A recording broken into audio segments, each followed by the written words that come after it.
ये फूल नहीं श्रृंगारी है, हिंदुस्तान की नारी है, ये हिंदुस्तान की नारी है।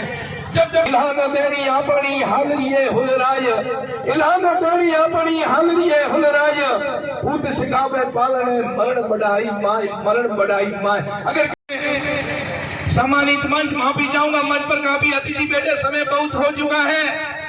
आज सभी अतिथियों को दिल की गहराइयों से स्वागत और अभिनंदन करता हुआ मेरे सामने मैडम मातृशक्ति के रूप में विराजमान मेरी माताएं और बहनें, जिनके लिए कहा जाता है ये फूल नहीं श्रृंगारी है, हिंदुस्तान की नारी है, ये हिंदुस्तान की नारी है। जब जब सनातन संस्कृति पर संकट आया, जोहर की ज्वाला में लपटे लेने वाली रानी पद्मिनी का रूप धारण करके अपने पुत्रों को पीठ के पीछे मारकर रणचंडी का विकराल रूप धारण कर अपने अस्तित्व की और संस्कृति की लाज बचाने वाली मातृशक्ति को भी नमन करता हूँ।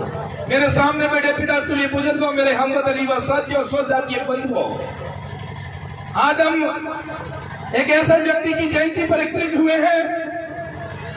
9 मई 1540 को हिंदुस्तान की धरती पर हिंदुआ सूरज का आगाज होता है। आज के दिन स्वाभिमान के पुजारी महाराणा प्रताप का जन्म होता है और आज के दिन धरती पर हिंदुआ सूरज का आगाज भी होता है। बंधुओं, महाराणा प्रताप पर मेरे से पूर्व वक्तों में कुछ बातें कही। उन्होंने महाराणा प्रताप के जीवन पर प्रकाश डालने का काम किया, तो आदरणीय नरुका जी ने हमारी सनातन संस्कृति से लेकर हमारे क्षत्रिय के जीवन में क्या हो रहा है उस सब पर प्रकाश डालने का काम किया। बंधुओं, जब बात महाराणा प्रताप की आती है तो महाराणा प्रताप और 11 भाई थे, शायद कम लोगों को यह बात ध्यान में होगी। बचपन में कीका नाम से कहला जाते थे, कीका के नाम से उनको पुकारा जाता था, लाड का नाम कीका था। और वो महाराणा प्रताप जिन्होंने शौर्य और पराक्रम की अमर गाथाएं लिखते हुए इस देश के मान और सम्मान को बनाए रखा। 1576 में इनका राज तिलक होता और 1576 के अगले 3 महीने बाद युद्ध होता और युद्ध में 80,000 मुगलिया सैनिकों के सामने 22,000 राजपूत शौर्य और पराक्रम की अमर गाथा लिखते हुए अपने आप को काल के कपाल में समा देते हैं। और वो 22,000 राजपूत एक दिन के युद्ध में अकबर की सेना के नाक में नकेल कसते हुए, नाक में दम करने का काम करते हुए उस युद्ध में अकबर को पीठ दबाकर भागना पड़ता है। उसकी सेना पीठ दबाकर भाग जाती है। पर दुर्भाग्य रहा कि देश के इतिहासकारों ने उस युद्ध का वर्णन सही तरीके से किया नहीं। बंधुओं, ये धरती त्याग, तपस्या, बलिदान और शूरवीरों की धरती रही, जिसके लिए कहा जाता था इलाना देनी अपनी हालरिए हुलराज, इलाना देनी अपनी हालरिए हुलराज, पूत सिखावे पालने मरण बढ़ाई माए, मरण बढ़ाई माए। अगर किसी ने इतिहास को जिंदा रखा तो क्षत्रियों ने रखा बंधुओं। पर जब आज मैं क्षत्रियों की ओर ध्यान आकर्षित करता हूं तो अंदर से हृदय पिघल जाता है। मेरे से पूर्व वक्ता ने महाराणा प्रताप पर पूरा प्रकाश डाला, महाराणा प्रताप के जीवन पर पूरे विचार रखे। मैं आपको आज के इस युग में लेकर के चलता हूँ। आज के भौतिकवाद के युग में मेरे क्षत्रिय बंधु किस तरह अपना अस्तित्व खोते जा रहे हैं। बंधुओं, आपने किसी एक भी महापुरुष के जीवन को पढ़ लिया, किसी एक ही महापुरुष के जीवन को अपने जीवन में उतार दिया तो आपको कहीं जाकर के किसी को आदर्श मानने की जरूरत नहीं है। हम महाराणा प्रताप, दुर्गादास बाबू जी, हरमू जी, तेजा जी जैसे महावीरों को पढ़ देते, आप मर्यादा पुरुषोत्तम श्री राम को पढ़ देते, आप श्री कृष्ण को पढ़ देते, तो आप किसी दूसरे को आदर्श नहीं मान सकते हैं। और भौतिकवाद के युग में जब युवाओं को पूछा जाता है कि आपके आदर्श कौन हो सकते हैं, तो आजकल के युवा एक तरफ से बाल चूड़ों की तरफ कटाई हुए युवाओं को पूछते हैं तो नाम बताते कि हमारे आदर्श, ये नाचने गाने वालों का नाम रहता है कि हमारे आदर्श ये है। उस समय हमारा डूबना हो जाता है। हमारा आदर्श कोई हो सकता तो महाराणा प्रताप, दुर्गादास, भगत सिंह, राजगुरु, सुखदेव, बटुकेश्वर दत्त। हमारे आदर्श कोई हो सकते तो बाबू जी, हरमू जी, तेजा जी हो सकते हैं। हमारे आदर्श कोई हो सकते हैं तो प्रभु श्री राम और वासुदेव कृष्ण हो सकते हैं। ये नाचने गाने वाले हमारे आदर्श नहीं हो सकते हैं। बहुत ही बातें कड़वी होगी, समाज के लोगों के साथ बैठा हूं इसलिए कहना चाहता हूं। अरे क्षत्रिय बंधुओं, तुम्हारे एक तरफ से बाल कब से कटने शुरू हो गए?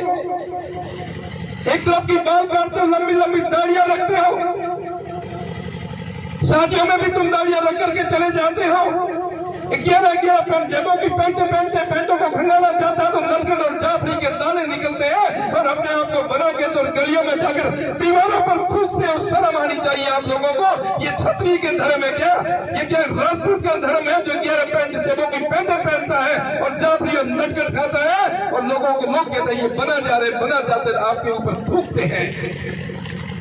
बंधुओं, बातें कड़वी होगी मेरी माता और बहने बेटी, आपसे भी कहना चाहता हूँ, क्या क्षत्रिय की बेटी को 12वीं क्लास में मोबाइल की जरूरत है? क्या वो क्षत्रिय की बेटी मोबाइल का क्या करेगी? जब तक आप फेसबुक और व्हाट्सएप की यूनिवर्सिटी से बाहर नहीं निकलोगे तब तक हम हमारे संस्कारों को नहीं सुधार पाएंगे। हमारे संस्कारों को किसी ने खत्म करने का काम किया तो इस मोबाइल ने किया है। हमारे संस्कारों का नाश करने का काम किया तो इस मोबाइल ने किया है। ये माता और बहने बेटी, आप यहाँ से आज कसम लेकर के जाना, मेरी बेटी में संस्कार डालने होंगे तो 12वीं तक हम मोबाइल नहीं देंगे। कहीं मर्यादा 5% भी जिंदा बसी है तो आपके घूंघट के अंदर बसी है, उसको बचा रख लेना। आप भी का प्रथम गुरु एक बच्चे का कौन हो सकता है? मेरे से कई विद्वान बेटे थे। अगर कोई व्यक्ति का पहला गुरु हो सकता है तो उसके माता और पिता होते हैं। वो माता और पिता ही प्रथम आदर्श हो सकते हैं। और फिर कहते हैं कि हमारे बेटे हिंदी क्यों नहीं बोलते, हमारे बेटे कलेक्टर क्यों नहीं बनते हैं? जब उनके आदर्श आप खुद होते हैं, आप खुद जाकर नहीं आने वाला है, उन भाषणों का कोई परिणाम नहीं आने वाला है। परिणाम आज ही होगा जब तुम महाराणा प्रताप जी को आदर्श मानते हुए इसी शासन से, इसी मंच पर बैठे हुए व्यक्ति अपने आप से नशे का परित्याग कर दे। कि कसम मां भारती की, कसम मां जगदम्बा की, हाथ खड़े करके दे दो कि आज तो हम नशे का परित्याग करते हैं। महाराणा प्रताप के नाम पर इस नशे को आज यही बलिदान करके जाते हैं। है कोई क्षत्रिय ऐसा खड़ा होकर बलिदान करने वाला? क्या आप लोगों को सांप सूंघ गया है? कोई माताएं बहनें बेटी होगी, आप में से कोई चाय भी छोड़ सकती है तो छोड़ दे। और बेटे में क्षत्रिय बंधु दारू बीड़ी सिगरेट अफीम अगर कोई लेता है तो यहाँ परित्याग कर दें। कितने लोग खड़े हो जाएंगे? नहीं बंधुओं, नहीं, ये क्षत्रिय धर्म नहीं कहता है। ये क्षत्रिय धर्म कहता है कि हमने त्याग और तपस्या और बलिदान सीखा है। हमने महाराणा प्रताप से कुछ सीखना है। आज महाराणा प्रताप की जयंती को सफल बना रहे हैं तो पीछे बैठे युवा खड़े होकर के हाथ खड़ा कर ले मंच के सामने। इतने लोग आज से नशा नहीं करेंगे। आदरणीय नरेगा जी, ये समाज का दुर्भाग्य रहा है कि आज हमारा समाज त्याग करने के लिए पीछे हटता है। वही क्षत्रिय जिसके लिए कहा जाता है बतराया माथा बोलिया हाथों खंडा ले धड़ जूझा वीर नारिया निपजावटी धरती राजस्थान की। वो क्षत्रिय समाज आज अपने आप में त्याग के लिए उनके कदम कांपने लग जाते हैं। बंधुओं, ये दुर्भाग्य की बात है। अगर कहीं त्याग और कहीं समाज की लड़ना सीखे तो उन दूसरों से सीखे जो आरक्षण के लिए 80 लोग अपने आप को कुर्बान करके गए थे। वो एक अपने समाज के लिए त्याग था। आपसे तो महाराणा प्रताप की जयंती पर नशे की ही बात की है हमने। बंधुओं, एक छोटा सा बच्चा जब राजस्थान का इतिहास लिख रहा था, इतिहास लिखते लिखते वो बच्चा थक गया कि राजस्थान का इतिहास इतना बड़ा, विश्व के इतिहास में हिंदुस्तान का इतिहास लिखते हैं, हिंदुस्तान के इतिहास में राजस्थान का इतिहास लिख लें तो एक अपने आप में अलग ही अमिट छाप छोड़ता। तो बच्चा जब राजस्थान का इतिहास लिखते लिखते थक गया कि मैं क्या लिखूं, इतना बड़ा इतिहास है। तो उस बच्चे ने एक पेन और कॉपी ली, उसने लिखा मान लिखा, सम्मान लिखा, बन्ना का बलिदान लिखा, मान लिखा, सम्मान लिखा, बन्ना का बलिदान लिखा, चेतक की टापें लिख डाली, अगले पन्ने पर सब कुछ काटा और राजस्थान लिख डाला, राजस्थान लिख डाला। त्याग तपस्या बलिदान और शूरवीरों की धरती का इतिहास तो विश्व के इतिहास में अलग ही पहचान रखता है। उसी के बेटे या बेटे उसी के जाय जन्मे क्षत्रिय।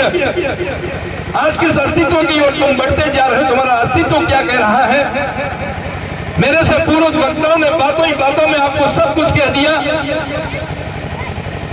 क्योंकि बंधुओं, आज का युग है वो भौतिकवाद का युग है। भौतिकवाद के युग के रस्तान में आप बहते चले जाओगे तो अपने आप को गर्भ में डुबोते चले जाओगे। उस दिनों को याद कर दीजिए जब अभी आदमी है। मेरे से पूर्व वक्ता बता रहे थे कितने योद्धाओं का नाम ले लिया। आप दुर्गादास को पढ़ दीजिए, उसकी स्वामी भक्ति को पढ़ दीजिए, आप महाराणा प्रताप के त्याग को पढ़ दीजिए, आप मर्यादा पुरुषोत्तम श्री राम की आज्ञा के पालन को पढ़ लीजिए। ऐसे ऐसे हमारे समाज में महापुरुष हुए, उनको अगर आप पढ़ करके भी आगे बढ़े तो आपको किसी दूसरे की और आदर्श खोजने की जाने की जरूरत नहीं है। ऐसे आदर्श हमारे दिए हुए आप पढ़ लीजिए बाबूजी को, जो बच्चों के लिए, देवल की चांदी की गायों के लिए अपने बहनों से जाकर के युद्ध करते हैं, युद्ध में शहीद हो जाते हैं। ऐसे योद्धाओं की धरती ये राजस्थान रही। एक देरानी और जेठानी आपस में बात कर रहे थे कि क्षत्रिय क्या होता है और क्षत्रिय क्यों पहचाना जाता है और क्षत्रिय किस लिए पहचाना जाता है। तब उनके बारे में कहा जाता है वो अपने आप में इस धरती के लिए कैसे शहीद हो जाते हैं, क्षत्रिय रज के लिए कैसे शहीद हो जाते हैं और अपने आप को कैसे क्षत्रिय धरती के लिए बलिदान कर देता है। ऐसे हजारों हजार उदाहरण वहां पर दिए जाते हैं।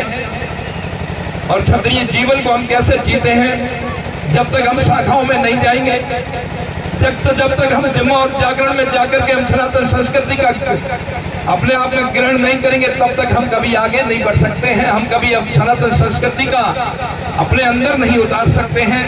हमारे पूर्वज वो नहीं थे, हमारे पूर्वज वो थे जिनके लिए कहा जाता है मरते मरते मर गए छोड़ा न अपनी यान को, मरते मरते मर गए छोड़ा न अपनी यान को। इतिहास खोलो, पढ़कर देखो, मत भूलो उस रजपूती शान को, मत भूलो उस रजपूती शान को। क्षत्रिय इतना कमजोर नहीं हुआ कि वो 36 कौम को साथ छोड़ दे। क्षत्रिय हमेशा 36 कौम को साथ लेकर के चला है और 36 कौम विषम परिस्थितियों में कहीं आ सकती तो क्षत्रिय की तरफ रखती है कि क्षत्रिय अपनी भुजाओं के बल पर हमारी रक्षा करेगा, हमारे साथ खड़ा रहेगा। और अभी मेरे से पूर्व वक्ताओं ने कहा कि जिस देश का राजा क्षत्रिय होता था, उस देश की राजा, उस प्रजा में हमेशा राम राज्य होता था। उन क्षत्रियों के अगर कदमों पर आप चलोगे बंधुओं, तो आप कभी ठोकर नहीं खाओगे। और आज उस महाराणा प्रताप जी की जयंती पर मैं विशेषकर ओम सिंह और उनकी टीम को धन्यवाद देना चाहता हूं कि हम लोगों को आपने इतनी दूर से बुलाया और मान सम्मान दिया, उसके लिए आप सबका दिल की गहराइयों से हार्दिक स्वागत, आपका हार्दिक अभिनंदन करता हूं। कुछ बातें मैंने कड़वी जरूर कही है क्योंकि आपका बेटा हूं, आपका जाया जन्म हूं, आपके साथ का हूं। अगर बुरी लगी तो माफ कर देना, पर अपने बच्चों में अगर संस्कार डालने हैं तो पिता के लिए बुजुर्गों आपसे कहना चाहता हूं कि आज से प्रण लेकर के चले जाना। इस व्हाट्सएप और फेसबुक की यूनिवर्सिटी से इनको बाहर निकाल देना कि हमारे संस्कारों की सत्यानाश करने की एक सबसे बड़ी चाल हो सकती है। इसी के जरिए हमारे संस्कारों का सत्यानाश किया जा रहा है। इसी के साथ एक बार पुनः सभी आयोजनकर्ताओं का दिल की गहराइयों से स्वागत और अभिनंदन करता हूं। अपनी वाणी को विराम देता हूं, उससे पहले आप लोगों के लिए इतना जरूर कह देता हूं, उगता सूरज उजाला दे आपको, खिलता गुलाब खुशबू दे आपको। मैं तो कुछ देने के काबिल नहीं, भगवान हर खुशियां दे आपको, भगवान हर खुशियां दे आपको। जय हिंद, वंदे मातरम।